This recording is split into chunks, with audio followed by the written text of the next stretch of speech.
تین منزلیں جو ہے وہ متعین کی ہیں.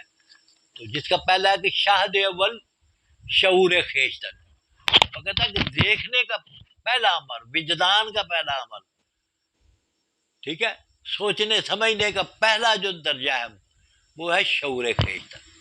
اپنی ذات کا شعور کرو، یہ جان لو کہ تمہیں انسان اللہ نے بنایا کیوں ہے، اور انسان بنا کے تجھے میں کیا کیا صفات پیدا کر دی ہیں، کیا کیا جوہر پیدا کر دیے ہیں، کیا کیا اوصاف تجھ میں پیدا کر دیے، کتنی قہری پیدا کر دی تم میں، کتنی جہاں شناسی پیدا کر دی.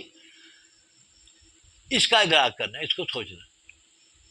اور خیشرا دیدن بے نور خیشتن، کہ اپنی ذات کو اپنی ذات کے نور سے دیکھنا. اسے اقبال کہتا ہے عطایت.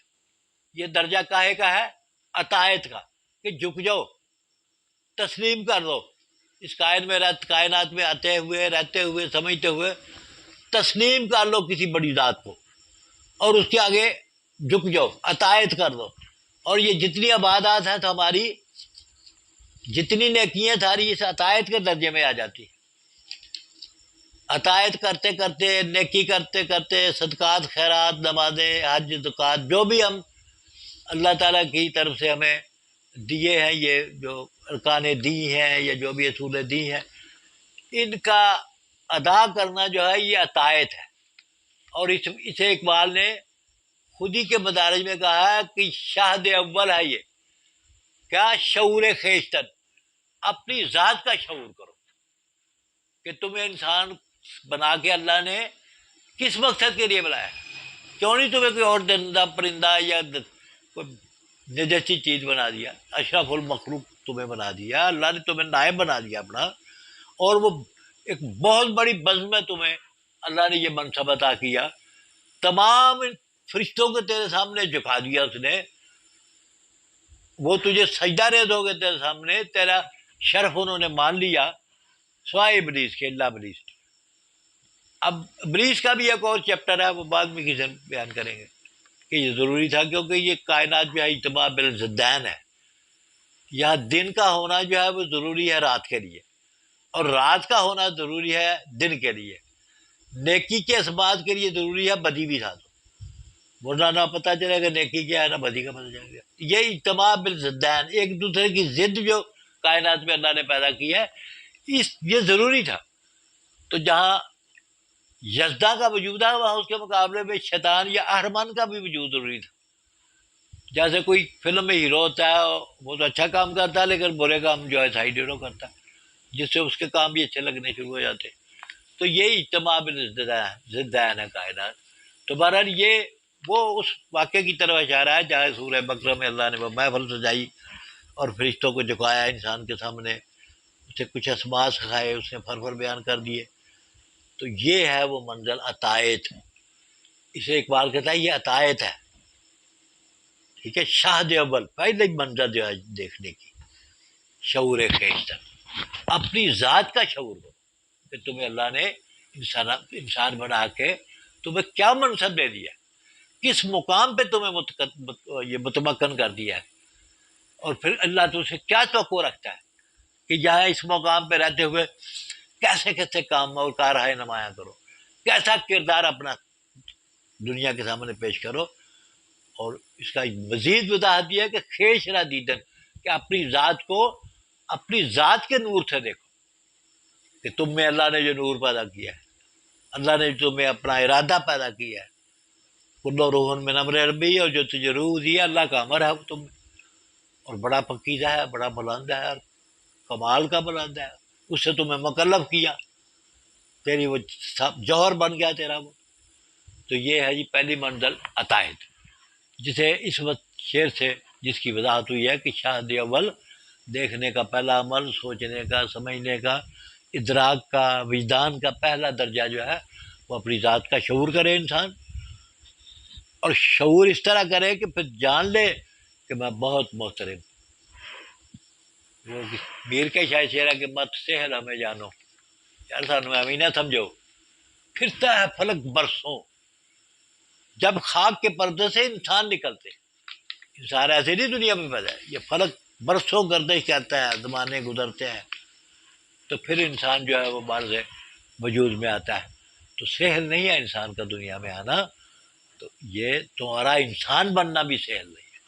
جو تجھے اللہ نے تیرے اندر نور پیدا کیا ہے، اس نور کی قوت سے اپنی ذات کا ادراک کرو، اپنی ذات کا ادراک کرو کہ کس منظر پہ اللہ نے تمہیں، کس مرتبے پہ اللہ تعالیٰ نے تمہیں متمکن کیا ہے. یہ ہے شعور خیشتن، اپنی ذات کا شعور. اور پھر ذات کو اپنی ذات کے نور سے دیکھنا. خیشرا دیدن میں نور خیشتن، اپنی ذات کو اپنی ذات کے نور سے دیکھنا. اور جب اپنی ذات کا نور جاؤ، اس میں اللہ کی وحی آ جائے گی نا، اللہ کا ارادہ آ جاتا ہے، اللہ کا دیا ہوا منصب آ جاتا ہے. جب اس منصب کو سامنے رکھ کے آدمی دیکھتا ہے نا، تو پھر انسان کو اپنی ذات کا ادراک ہو جاتا ہے. ٹھیک ہے نا. یہ عام بات مشہور ہے کہ کوئی بڑا جرم کرتا تھا اور بار بار جیل جاتا تھا، جرم کرتا تھا، تو اسے احساس نفس جتانے کے لیے کوئی سمجھدار جج تھا، اس نے کہا یار یہ بہت اچھا بندہ ہے، اسے کیوں بار بار جیل میں لے آتے ہو. ساتھ بٹھایا اس کو اپنی مسند کے قریب، اور اسی سے اس کے اندر کا انسان سے آ گیا کہ یار میں کیا کر رہا ہوں، مجھے یہ احترام دیا گیا ہے جج نے دیا ہے. یہ طریقے ہوتے ہیں انسان کو انسان بنانے کے. تو یہ شعور خیشتن ہے. اب دوسری منزل کیا اقبال کہتا ہے فارسی پہ کہ شاہد دیگر، دوسرا دیکھنے کا کیا عمل ہے جی؟ شعور دیگر ہے، دوسروں کا شعور حاصل کرو کہ دوسرے لوگ کون ہیں، کیا ہے میرے، یہ والدین میرے کیا لگتے ہیں، یہ بہن بھائی میرے کیا ہیں، یہ گلی محلہ دنیا جہان جس میں میں رہ رہا ہوں، یہ اس کا مجھ پہ کیا حق ہے، کیا فرائض ہے میرے زمین کے لیے جو میں کام کر رہا ہے میں دنیا میں. خیشرا دیدن بذات دیگرے، کہ دوسروں کی ذات کے حوالے سے اپنی ذات کو دیکھو. پہلے اپنی ذات کو اپنی ذات کے حوالے سے اور اپنی ذات کے نور کے حوالے سے دیکھو. اب دوسرا درجہ یہ ہے کہ اپنے آپ کو دوسروں کے حوالے سے دیکھو. دیگرے دوسروں کے حوالے سے، دوسروں میں ماں آ جاتی ہے، باپ سارا جہان آ جاتا ہے، سارا معاشرہ آ جاتا ہے، قومی سے لے کے بین الاقوامی، گھر سے لے کے پورے ملک تک سارے جتنے بھی طبقات ہیں وہ سارے اس میں آ جاتے ہیں. ان کا مجھ پہ کیا حق ہے، میرے کیا ذمہ ہے کہ میں ان میں رہ کے کس طرح کا انسان بن کے رہوں. تو خیشرا دیدن میں ذات دیگرے، کہ دوسروں کی ذات کے حوالے سے میں اپنی ذات کو جانوں، اس کے مطابق عمل کروں، اس طرح کا انسان بن جاؤں بہتر ہے، کسی کو کچھ دکھ دینے والا نہیں، اس کی امیدیں قلیل، اس کے مقاصد جلیل. جب اس منظر میں متمکن ہو جاتا ہے نا انسان کہ دوسروں کا احساس جو اپنے اندر پیدا کر لیتا ہے، تو پھر وہ بے ضرر ہو جاتا ہے. اس کے ارادے جو ہیں وہ بڑے کمال کے ہوتے ہیں، امیدیں نہیں رکھتا کسی سے، وہ کسی سے امید نہیں رکھتا. اسی لیے اقبال نے دوسری منزل کو ضبط نفس کی منزل کہا. کون سی منزل؟ ضبط نفس، کہ انسان عطایت کرتے کرتے کرتے کرتے اس مقام پہ پہنچے کہ وہ اپنی خواہشات کو روک دے، کنٹرول کر دے، دوسروں کے حق کو زیادہ اہمیت دے، دوسروں کے لیے جینا زیادہ فضیلت ہے، اپنے لیے نہیں. وہ اپنے لیے جیے تو کیا جیے، تو جی یا دل زمانے کے لیے، تو عام فہم باتیں جو آج کل گائی بھی جاتی. دوسروں کے لیے جینا، دوسروں کے مفاد میں جینا اور جان تک سے گزر جانا، یہ ہے ضبط نفس. کہ اپنے نفس پہ اتنا کنٹرول کر لینا، اس پہ اتنا گرفت کر لینا، اتنا قبضہ کر لینا، وہ آپ کے حکم کے مطابق چلے، جدھر آپ اسے گھمائیں ادھر ہی جائے وہ، اور دوسروں کا از حد خیال رکھے، اپنی ذات سے لے کر دوسروں کا زیادہ خیال رکھے. وہ واقعہ آپ نے پڑھا ہوگا کہ کسی جنگ میں 3 گر گئے بیچارے سپاہی، تو پانی پلانے والا ایک کے پاس گیا، اس نے کہا، دوسری آواز آ گئی، اس نے کہا اسے جا پہلے بناؤ، تیسرے تک بھی ایسی آواز آ گئی تو واپسی پہ تینوں جہاں سے گزر چکے تھے. یہ ہے ضبط نفس. اپنی امیدیں کم کر دو، اپنے مقاصد جلی رکھو. ٹھیک ہے نا. اب اس کی امیدیں قلیل، اس کے مقاصد جلیل. اور رزم ہو یا بزم ہو، پاک دل ہو پاک باز، وہ کسی ماحول میں بھی رہے پاک دل ہوگا، اس کی حرکات پاک ہوگی، اللہ کا عکس ہوگا، اللہ کی ذات پہچانی جائے گی اس سے. ورنہ نیکی کا کیا تصور ہے؟ کچھ شکل ہاتھ پہ آتی ہے نیکی کی، یا عقل میں آتی ہے، نظروں میں آتی ہے، بدی نیکی برائی ہے وہ. یہ تو سارے اوصاف ہے جب انسان انہیں اڈاپٹ کر دیتا ہے، اپنے پتاری کر لیتا ہے، تو اس کا وجود نظر آتا ہے۔ انسان اللہ کو بھی نہیں دیکھتا، نہ دیکھ سکتا ہے، لیکن جب کسی اللہ والے کو دیکھے گا تو پھر اس سے اللہ نظر آئے گا کہ یہ اللہ ہے بھائی۔ انہیں نیک لوگوں کے پھر بل پہ، یعنی لوگوں کی نیکی کی وجہ سے یہ جہان قائم ہے، ٹھیک ہے نا۔ تو جب اوائل اسلام میں حضور پاک صلی اللہ علیہ وسلم جو حکومت نے قبضے میں کی ہوتی تھی زمینیں، خیبر کی یا ادھر ادھر کی، ان کی بٹائی کے لیے، حصہ لینے کے لیے جب مدینے سے لوگ جاتے تھے، وہ طرح طرح کی یہودی لالچ دیتے تھے، اور وہ اللہ والے کیا کہتے تھے کہ بھائی اگر اونٹ کو باندھنے والی رسی جو ہے وہ بھی اگر ہمیں ملتی ہے تو ہمارے حصے میں آتی ہے گورنمنٹ کے، ہم وہ بھی نہیں چھوڑیں گے، وہ بھی لے کے جائیں گے۔ کوئی اسی لالچ میں نہیں آتے تھے۔ آج لالچ جو تو سب سے بڑا جرم ہے، یہ بجلی کا بحران، یہ بے شمار باقی بحران۔ میں بہت سارے ایسے لوگوں کو جانتا ہوں جو مجھ سے، میری پینشن سے وہ شاید چھٹا حصہ ان کی تنخواہیں ہیں، گھروں میں اے سی لگے ہوئے ہیں، دو لگے ہوئے ہیں۔ کہاں سے بل دیتے ہیں؟ میں نہیں لگاتا تھا بے سی، کہاں سے بل دیتے ہیں؟ یہی گیو اینڈ ٹیک کر لیتے۔ تو یہ انسان جب گرتا ہے تو پھر انتہائی تو تھوڑا بھی گر جاتا ہے، لالچ، بغض۔ تو یہ ہے ضبط نفس کہ شاہد دیگر شعور دیگرے، خیشرا دیدن بے نور دیگرے۔ اب دوسروں کے نور سے اپنی ذات کو دیکھو، اس کے کیا حق ہیں آپ پہ، کس طرح کی ان کے ساتھ برتاؤ رکھنا ہے آپ نے۔ اور میں مختصر کرتے ہوئے اسے ضبط نفس کہتے ہیں۔ اس منزل، پہلی منزل عطائت، جس میں تمام نیکیاں آ جاتی ہیں، تمام اصول دین، فروع دین، نمازیں سب آ جاتی ہیں اس میں، جو انسان کو اختیار کرنی پڑتی ہیں۔ اللہ پہ یقین، سب کچھ، اس کے رسولوں پہ یقین۔ اور دوسری پہ پھر وہ اتنا اثار دکھائے، اتنا اس کے ضبط نفس پہ اپنا اس کا کنٹرول ہو جائے، اس کی امیدیں قلیل ہو جائے، کچھ نہ چاہے کسی سے، لوگوں کے لیے بہت کچھ کرنا چاہیے، دوسروں کے لیے۔ اب جب اس منزل پہ کوئی شخص متمکن ہو جاتا ہے، پہنچ جاتا ہے، تو ہوتے ہوتے اسے تیسری منزل بھی مل جاتی ہے، اور وہ کیا ہے؟ شاہد ثالث، شعور ذات حق۔ اب تیسری منزل کیا ہے خودی کی؟ کہ اسے اللہ کی ذات کا ادراک ہو جائے، اسے بھیجنے والی ذات سے تعلق قائم ہو جائے، اس کا، اسے یہ منصب یاد آ جائے کہ میرا اس سے کیا تعلق ہے جس نے مجھے بھیجا ہے۔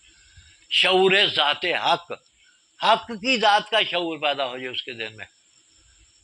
اور یہ وہ مقام ہے کہ جہاں خدا بندے سے خود پوچھے، بتا تیری رضا کیا، یعنی خود ہی کو کر بنا دیتا۔ پھر یہاں خود قرآن پاک میں اللہ تعالیٰ خود کہتا ہے کہ جو میرا بن جاتا ہے، اس کے ہاتھ، پاؤں، زبان، سب کچھ میں بن جاتا ہوں، اس کے ارادے میں بن جاتا ہوں، ٹھیک ہے۔ تو یہ تیسری منزل ہے کہ شاہد ثالث، شعور ذات حق، کہ اللہ کی ذات کا شعور کرے، اور خیشرا دیدن میں ذات نور حق، پھر حق کے نور یا اس ذات حق کے نور سے اپنی ذات کا ادراک کرے، اس نور کا مجھ پہ کیا پرتو ہے، کیا عکس ہے میری ذات میں، میرا اس سے کیا تعلق ہے۔ اور یہ ماشاءاللہ مدارج جو ہوتے ہیں ان لوگوں کو ملتے ہیں جو اولیاء تو نہیں ہوتے ہیں، اولیاء تو ضبط نفس تک بھی ماشاءاللہ جاتے ہوں گے، اس پہ اللہ کے پیغمبر پہنچتے ہیں۔ اور انسان اعظم جو ہماری حضور پاک صلی اللہ علیہ وسلم کی ذات ہے، وہ کما حق کو ہو اور بدرج عتم اس منصب ہے، سمجھو متمکن ہے کہ انہیں حق کی ذات کا شعور حاصل کیا، اور اس حق کی ذات سے اپنا تعلق قائم کیا، اپنی ذات کا اور ان کی ذات کا ایک ہی سمجھو منصب بن گیا۔